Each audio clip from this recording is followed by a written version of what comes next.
What up, y'all? Happy Monday. I hope everybody is doing well. I am good. I just got in from work a little while ago.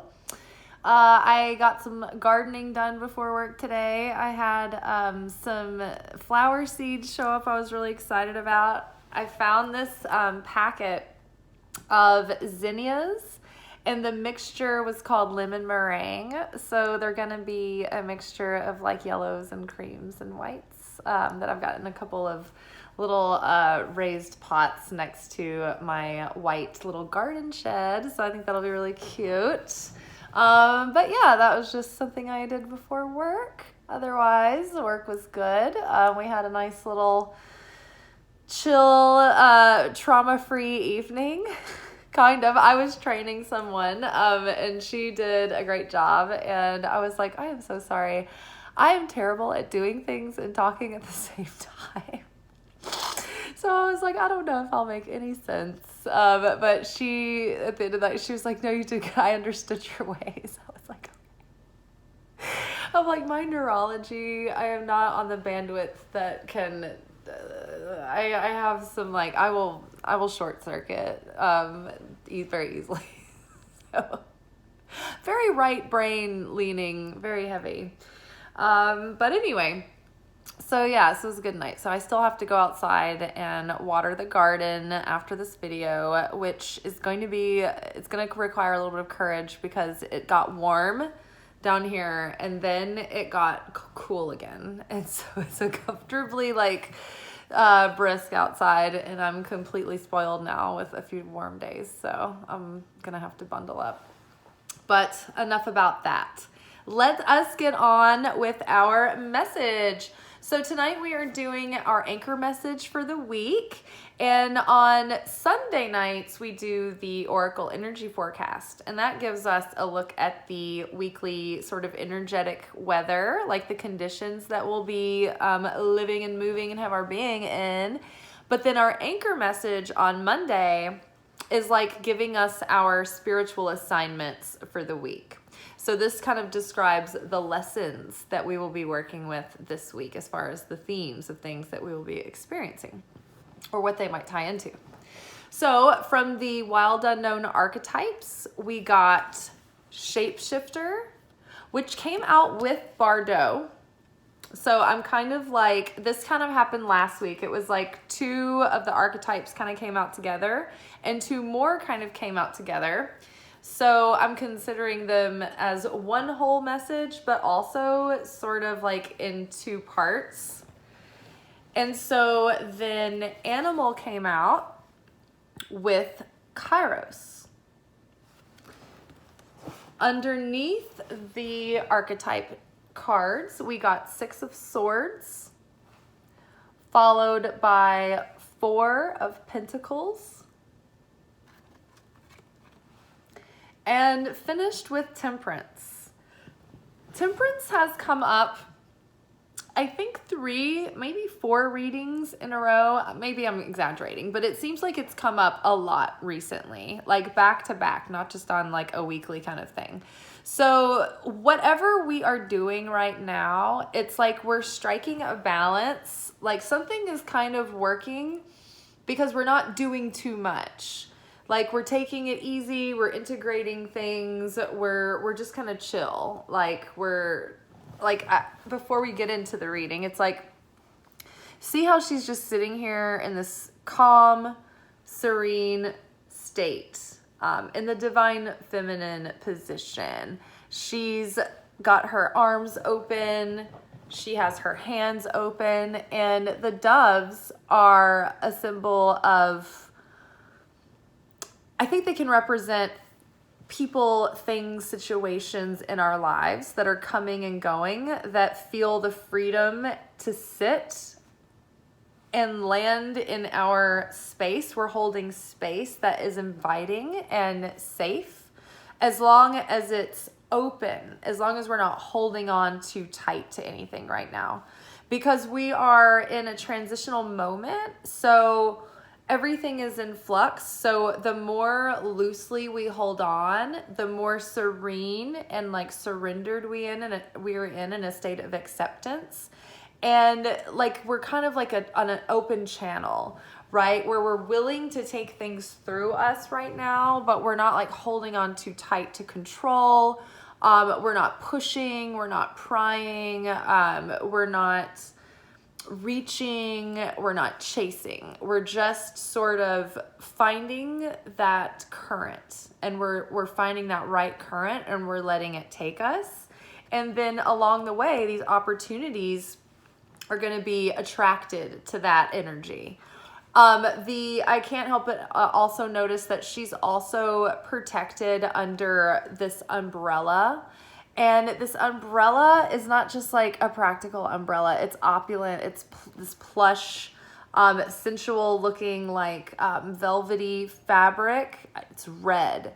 So it makes me feel like there's something about love and passion around this moment in time that is shielding and keeping you safe in a cocoon of like enough of a state of fulfillment that's allowing you to be released and surrendered and allowing you to fall into that cosmic harmonious harmonic flow. Because it's when we get gripped and tense and worried and we feel fear, lack, and doubt and despair, we try to start controlling and we try to start holding on, that things start getting kind of mucked up, right? So because we fall out of resonance with that harmony of the universe. So relaxed is the word. Balanced, integrated, strength through gentleness and self-restraint. And self-restraint is not repressing. It's not acting in a reactive state while you're emotional or while you are feeling your like animal-like instincts. Like you don't want to react from a sense of fear, lack, doubt, defensiveness, any more than you want to react out of hunger or desperation or impatience or being too excited. You want to wait for the right moment. So let's go deeper into the reading and we'll unpack the cards. So the shapeshifter came up with Bardot. And so the shapeshifter has come up a few times over the last couple of months for us. And so I feel like we're kind of becoming familiar with this archetypal energy. The shapeshifter is this moment where I'm just going to talk about it in terms of this reading. In terms of this reading, the shapeshifter is coming up to literally talk about the fact that we are in the middle of shape-shifting from the inside out, and so are our lives, right? We've come through this shift in our consciousness, and now we're in a moment, we're in this Bardot, in this liminal space, right? In the underworld, where we've had this like death, and we have had a rebirth and a resurrection, right? But it's all of this, there's not really linear time and space. And so even though it feels like we've already come through this portal, it's like it's still kind of washing through us. Like, you know, when you see depictions of the chakras and they're like these turning, whirling energies, it's kind of like that. It's like this death, rebirth, resurrection, death, resurrection, rebirth, death, resurrection, rebirth. It's like we're kind of like flowing through this cycle until it's washed through and we're completed. So everything is in flux at the moment. And it's like we came through. So during Lent was 40 days. Lent sort of broke the flesh in order to be malleable, in order to have that holy vision. And which led us up to Passover, which helped us break free from the things that were binding us and chaining us, where we overcame our addictions and the things that enslaved us. And then right after, we had Easter, which was the death and the resurrection and the rebirth of the self. Like, we die to our ego self. We die to our smaller self. We die to the ideas that we've had about ourself. And we sat there in a void state for a minute. And then you might have felt like, oh my gosh, like I'm all of a sudden feeling like I'm being reborn. I feel like I've been resurrected. I feel brand new. And so that was like going through, like when we came out of the 2022 energy shift into the 2023, it was like we'd been preparing all our lives to go through this gauntlet, right? Which was a test, our initiation. And so we just came through the culmination of this initiation period that kind of started in 2022 and had the grand finale in Pisces season, and then during the like Lent, Passover, Easter. So now we have this rebirth moment where like during Passover and Easter, it's like that kind of prepared us. It prepared our vessel to then walk into the activation of the magic spell. Like, we broke all the curses during that initiation. And so then it led us up to last Wednesday's new moon solar eclipse. That was like the catalyst activation in the Disney movie where like the thing gets broken or they wave the wand and the magic goes all over someone and the transformation starts to happen. Like in Beauty and the Beast at the end when he like does an act of like real love, or she like proves that she loves him, so she kisses the beast in his beastly form. And then we won't talk about how dysfunctional that relationship dynamic is, but just in the transmutation scene as a metaphor, like the portal we just came through with that eclipse was like the curse being broken and the beast being transformed, like all up in the air, and he's being transfigured into the princely version of himself. So on the solar eclipse, that was like a lot of magical energy went through us. And so right now we are shape-shifting. We are in that moment where we are like shedding our beast self and we are embodying the new up-leveled version of the higher self. So sit tight for a second, meaning don't rush forward in anything, don't force anything, because everything is so in flux that it's just better everything is going to turn out better if you let this process unfold, and it may happen very quickly. It's all been happening very rapidly. So I don't think this is going to take months and months and months. This is a quick season, and I think that we'll feel a lot better at the end of the week. It feels like growth just keeps accelerating faster and faster. It's pretty crazy. So yes, we're in this liminal space where we're not quite fully like online as our new selves yet. We're still getting all these downloads. We're still like loading all of the apps and things into our hard drive, right? So our lives, like the parts and pieces, are still kind of moving and being put into place behind the scenes. However, we are assured that there's no reason to worry and there's no reason to fear, because Six of Swords showed up underneath these, particularly these two. And it's like, even though like being in the middle of a shape-shifting moment is like there's this divine fog around you where nothing is really clear or certain yet, but it's not supposed to be. It's like the cosmic powers that be want us to not have anything solid to base anything on, because this is a moment where we learn to choose certainty, even in the midst of when we can't see what the next step is, even in the face of the unknown, even in the midst of uncertainty, we choose to be certain. And certain means that we're that we know that anything and everything can turn around at any moment. It doesn't matter what logic tells you.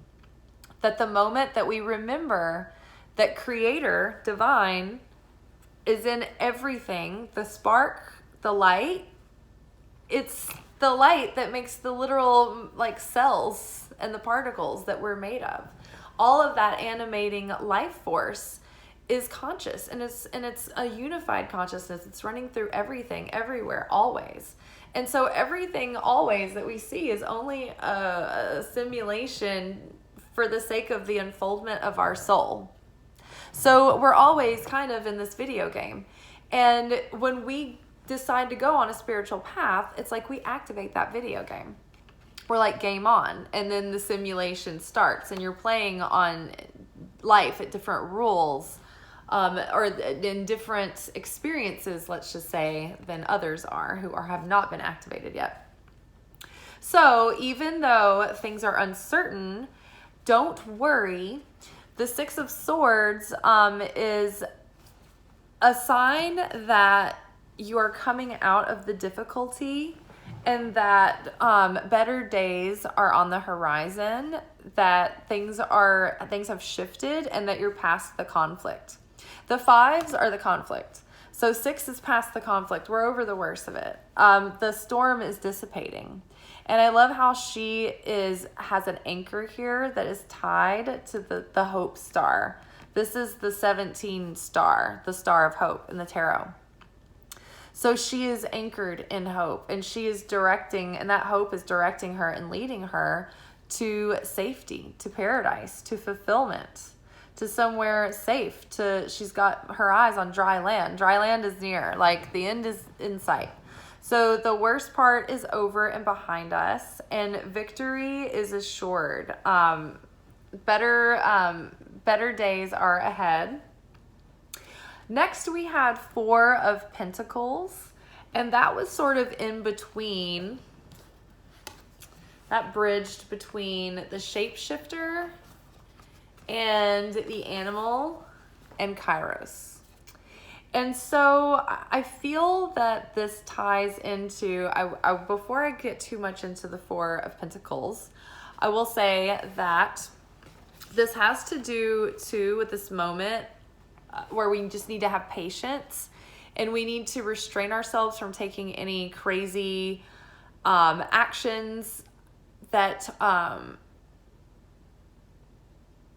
aren't grounded or are out of divine timing. Because, so animal came up, and in this deck, it talks about like not denying our animal instincts and needs. The feeling of wanting to be connected with the wild, to have freedom, to have that sense of undomesticated wildness within you still, not so, cultivated and on a schedule all the time and everything controlled.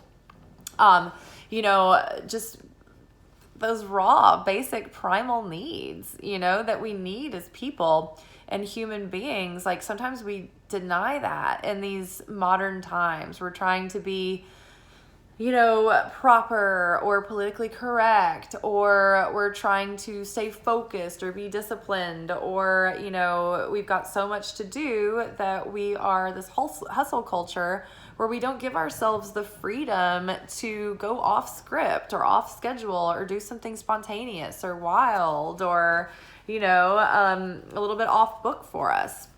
So there's this part of us, this animal that's stirring, that needs something thrilling, something exciting, something sensuous. We want to sink our teeth into this next level coming in, and we can sense it. We can sense these opportunities and these adventures coming.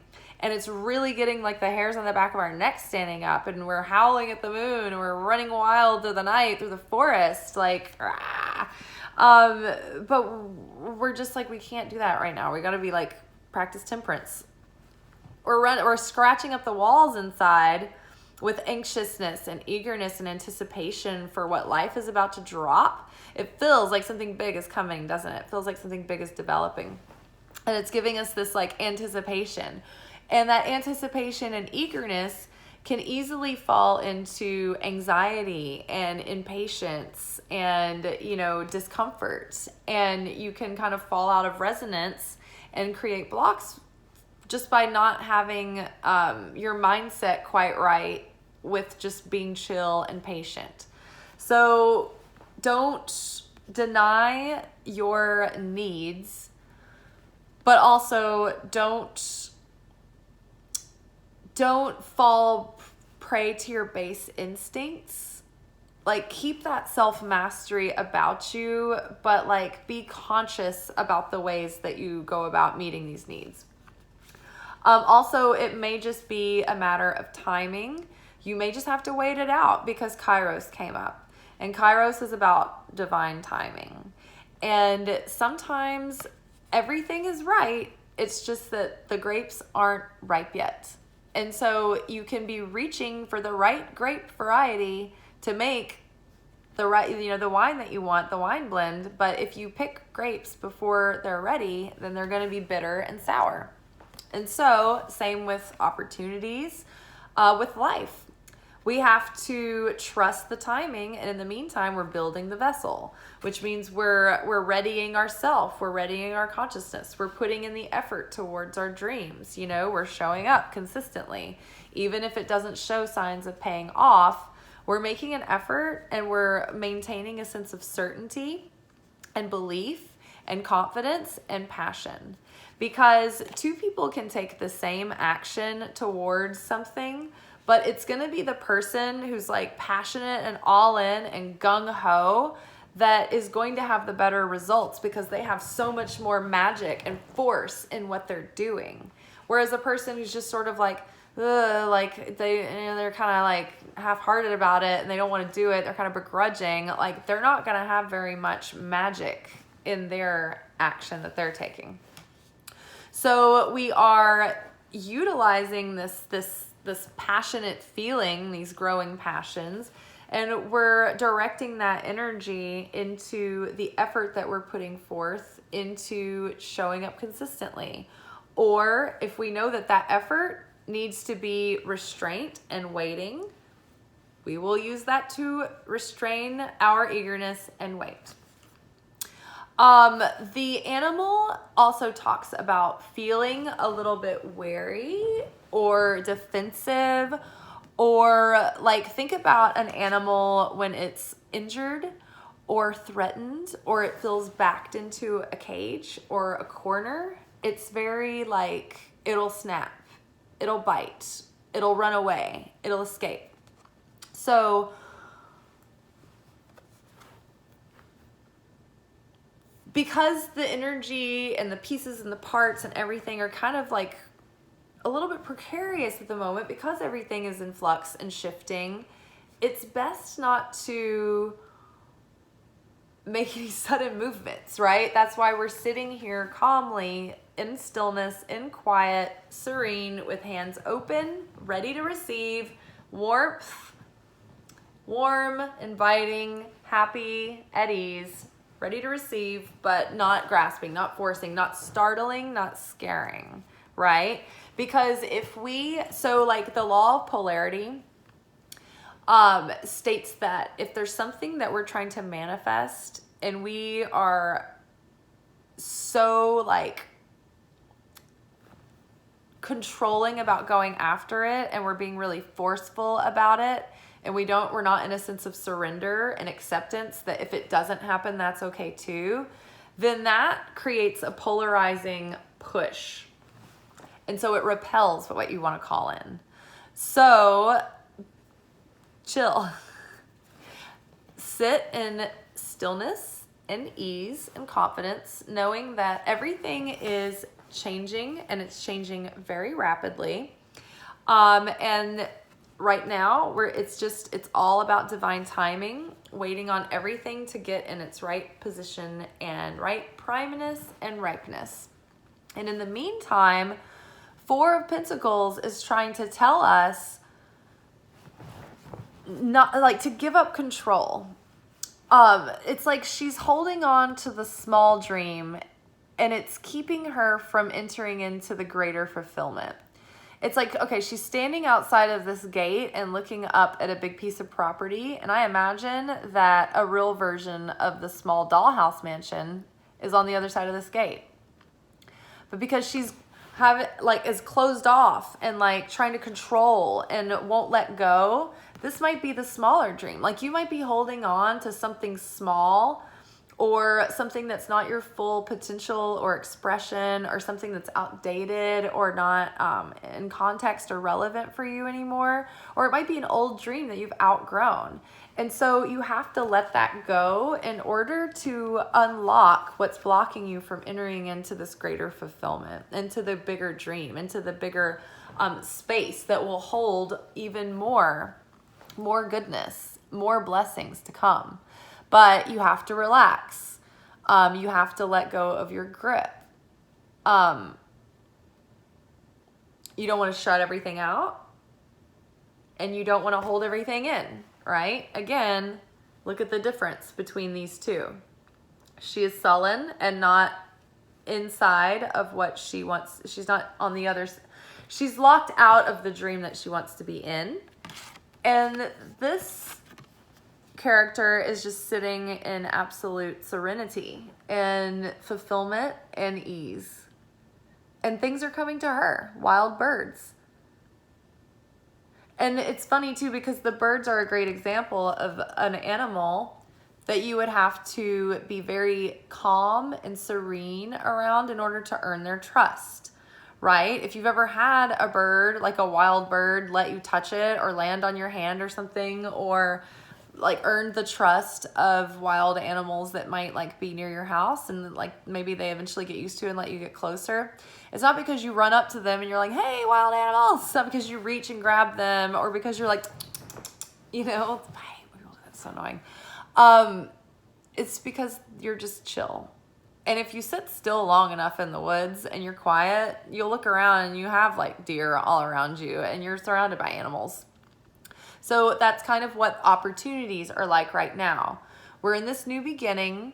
We've come through the portal. We've been initiated in. We've been charged. The curse has been broken. We've been charged up with all of this magical energy through Passover, through the eclipse, and now it's like everything's being activated. We're in the transmutation.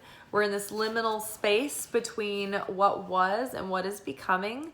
And right now that energy is so raw and open and swirling and whirling that this is the moment to take that void, that formless potential, and direct it into things.